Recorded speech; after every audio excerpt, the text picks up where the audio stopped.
This is called Pretty Girl Privilege. Whoop whoop. I don't know how it's going to go down. For the record, I am quite simply bored of being told how hot I am. Weary of your dreary and overplayed chords intending to ward me feeling adored. Tired of tired compliments based solely on how I look.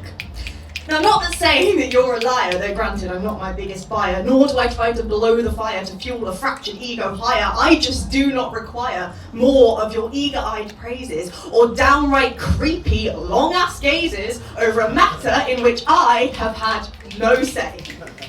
Would you be so kind and try instead to tell me of my mind? My words, perhaps, my wit or my jokes, the way I articulate my passions and my hopes, my soul, my energy and everything that resides inside, aside from a pair of tits that just won't quit or the perfect ass that does bits. Believe me, it's nothing new and I heard it well before you came along to enjoy the view. In fact, I've heard it so much, it's become the crutch of my self-esteem. With roots planted in ubiquitous glances and catcalls thrown as I walked the roads of my 11-year-old home.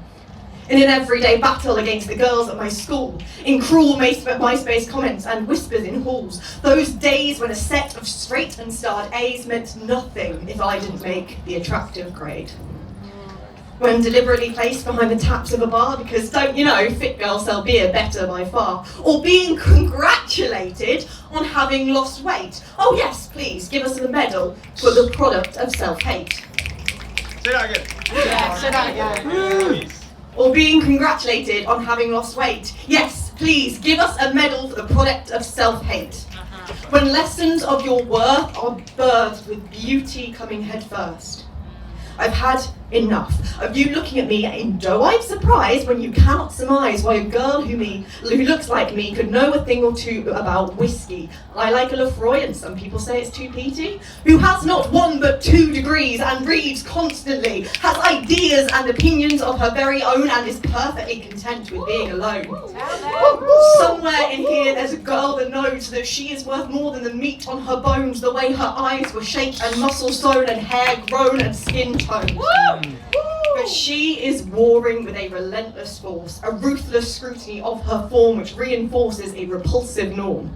Valuing our faces over our brains kickstarts a chain of enduring pain as we strain to maintain a flawless terrain to fit with a grain that we cannot sustain. We have been running to keep up the pace against countless years of expectation, formed through the eyes of a male-gaze nation in which female intellect and occupation still come second to our class as decoration. Come on. No wonder we are tired.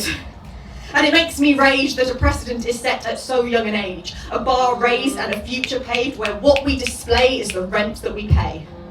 Building a world on foundations of shame, in which a year of making life-changing artistic waves got buried underneath the stones that I weighed.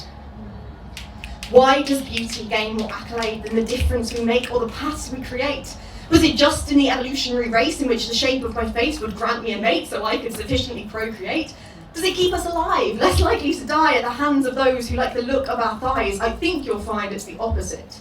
When rages ignite and truths come to light that our bodies are not theirs by right.